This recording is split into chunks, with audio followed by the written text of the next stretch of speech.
You ever have times when you're looking to have reconciliation in a relationship only to eventually get burned?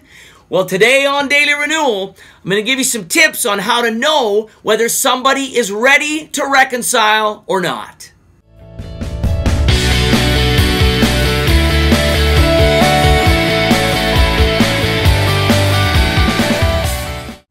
Hello everybody, this is Pastor Lyle and welcome to Daily Renewal.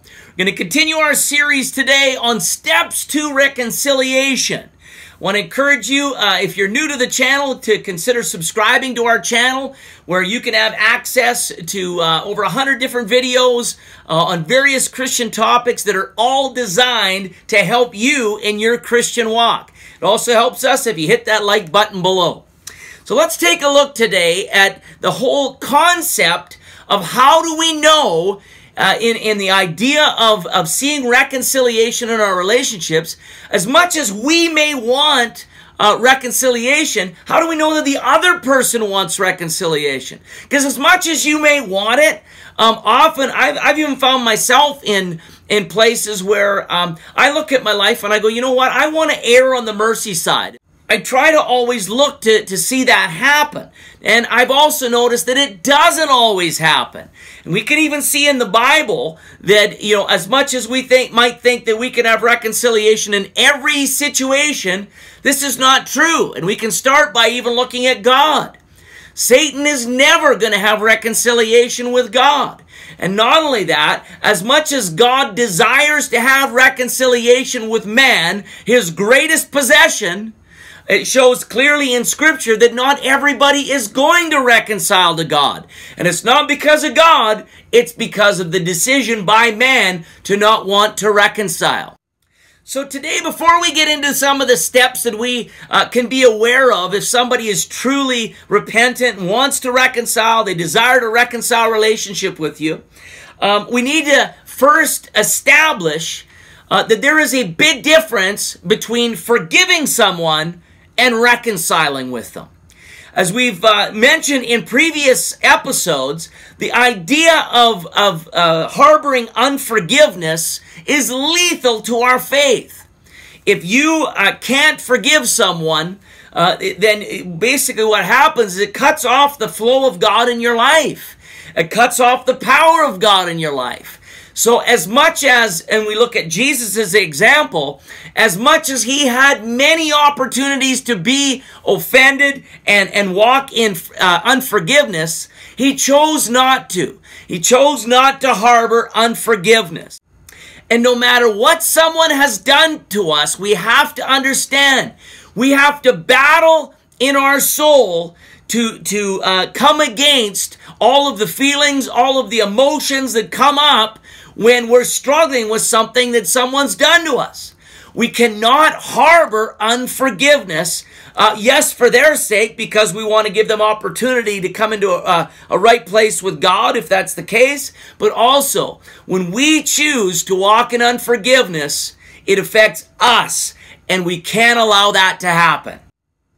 So when we talk about forgiveness, we also have to understand that even though, and you've probably experienced this, you may know that you don't want to be unforgiving to somebody who may have rightly done something to you. We do the best we can to ask the Lord to forgive us for some of these feelings that we're having and ask Him to give us the grace to forgive the offender. Now, that being the case, it does take time often. You may have to come to the Lord on multiple occasions and ask Him to help you get over this.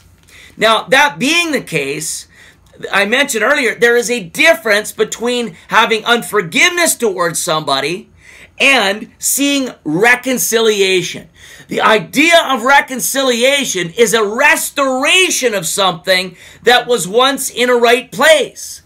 You know, there'll be times where you may forgive someone and not have unforgiveness towards them, but the relationship is not healed. That can often be the case. But in the idea of reconciliation, this is an opportunity to see the relationship bridged. And often that relationship, when reconciliation comes, is even stronger than it was before the offense took place. So when we look at the difference between forgiveness and reconciliation, I'll give you an example. If somebody has done something absolutely wrong to you, you may be able to forgive them for it, but you're not going to give them opportunity to potentially do that again without some of the steps that I'm about to share with you. And there's nothing wrong with that. There cannot be true reconciliation without there being a healing in the relationship. And if somebody is going to continue in some of the things they do, the chance of you seeing that thing healed is very slim. So how do I know if somebody is really serious about reconciling with me? Well, first of all, I believe that we need to have some discernment. It is God's idea to show mercy. And if somebody says they want to reconcile, you want to do your best to give them opportunity to do so. Err on the mercy side, as I mentioned earlier. However, we have to also understand that there is some things that are things that we can see if somebody is truly wanting to see reconciliation. And again, we need to forgive them regardless. But in seeing reconciliation, there are some earmarks that we can see if somebody is serious about it. So the first one that I want to talk to you about today is found in Proverbs 28, verse 13. And it says this: "He who covers his sins will not prosper, but whoever confesses and forsakes them will have mercy." If we're going to see reconciliation after somebody's done us wrong, one of the first things that we will have to see in order for us to really give the maximum amount of mercy is, are they taking responsibility for what they did? And, you know, I've seen many times where people maybe want to see reconciliation because they maybe feel bad about what they did to a degree because it hinders them or in some way, shape, or form. But really, they're more interested in seeing it for themselves rather than see you healed up, rather than seeing true reconciliation. And we see this when maybe somebody has offended you and they come up and say, well, if I've offended you. Well, here's a key for you. If you are an offender, and I've been in this position as well, if I have offended somebody and I'm seeking reconciliation, what I'll do is I'll often get by myself and ask the Lord, Lord, what is it that I have done? What have I violated in this person's life that has hurt them so badly? Because if I have truly violated something and I want reconciliation, I want to own it. So we see here that one of the first earmarks we see in reconciliation, if somebody is truly seeking reconciliation, they are going to accept the responsibility for what they have done. And if they are coming to you and doing that, that's a good indicator that you might be able to see reconciliation in that relationship. The second thing that I want to cover today that's an earmark of someone seeking reconciliation is, are they willing to change their ways? And there may be a lot of people who sincerely want to quit doing some of the things that they do, but unfortunately they may have things in their life that they're in bondage to, and they will repeat the same things. And this is a real hindrance to reconciliation. So how do we get over that? If you're the offender, how do I change my ways? Now, I could easily say, well, you need to have a closer walk with God. That's a great answer, but let's go a little deeper than that because it can be a little more complicated than that. We talked a little bit in previous episodes about the importance of the fivefold ministry in the book of Ephesians. The fivefold ministry was given by Jesus to equip the saints for the work of the ministry, but also to bring edification or to help us grow spiritually. Now, this is a tough one in the church world today because a lot of times we think we can do this on our own. We have a tendency to want to do things on our own strength, and we don't want to submit to anyone or anything. This is a problem in our culture that has seeped into the church world. For me, I look at it as I want to have people. I want to have biblical authorities in my life that I allow to speak into my life because often they can see things that maybe I can't see. And I want to be more like Jesus. So having authority in your life that will give you counsel, instruction, and even discipline. And we see this in Proverbs 19:20, where it says this: listen to counsel and receive instruction, that you may be wise in your latter days. Isn't it amazing how in our latter days, we often think we're wise? Now, if we want to remain being wise or increase in wisdom, the older we get, the more teachable we should be. But it says here also, and I want to point this out, it says, and receive instruction. That word instruction can also be translated discipline.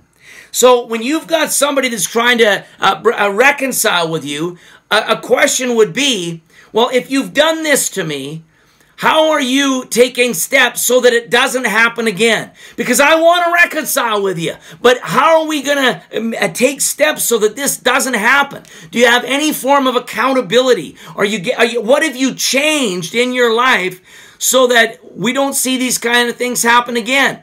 And when you approach it that way, you're approaching it in such a way that you're not just doing it for your benefit, but you want to keep somebody, the offender, the potential offender in this case, from falling into some of the same traps. You may be even the one that's going to help them so that they don't have some of these areas that they fall into, so that other people will not also walk in offense towards them, and possibly help them to see reconciliation in some of their other relationships. Now, the last one that I want to talk with you about today, and there's probably many more steps, but I wanted to keep it fairly short so we had something we could tangibly work on. And the idea of restitution. You know, when you've wronged somebody, your heart should be, what can I do to make this right? And it's a very neat story in the book of Luke 19, about a guy named Zacchaeus. And he was a tax collector, and a lot of people didn't like him because he was working for the man. And you know, when we look at this story in verse 8, he comes down out of a tree, and Jesus, he's talking with Jesus because Jesus wants to spend time with him. And Zacchaeus' response was this. It says, then Zacchaeus stood and said to the Lord, look, Lord, I give half of my goods to the poor, and if I have taken anything from anyone by false accusation, I restore fourfold. Zacchaeus' attitude is, I want to make sure that when it comes to my relationships with people, if I've mistreated somebody, if I've done somebody wrong, I want to do my absolute best to bring restitution. And that's what Zacchaeus did. And that's how we need to look at things. We make mistakes in our relationships. We have to be willing to say to people when we made the mistakes, to go to them, repent, and try to see reconciliation happen. Again, not everybody is ready for that. But if you've got a heart for reconciliation, I believe that this is a year, the year of reconciliation, where there's going to be people that you'll be surprised that come out of the woodwork that are going to seek reconciliation with you. Maybe they have done you wrong. And my advice to you is this: be merciful and ask the Lord to help you restore that relationship.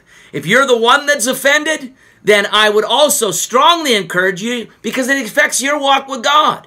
Seek reconciliation by, first of all, acknowledging you've done something wrong, going to the person, doing your best to to give restitution if it needs to happen. Do your best to absolutely do everything you can to see reconciliation in that relationship. Well, I hope you got something out of that today. Just want to encourage you to tune in tomorrow. Consider subscribing to our channel. Hit that like button. That helps us get the videos out to more people. Having said that, God bless you and have a great day.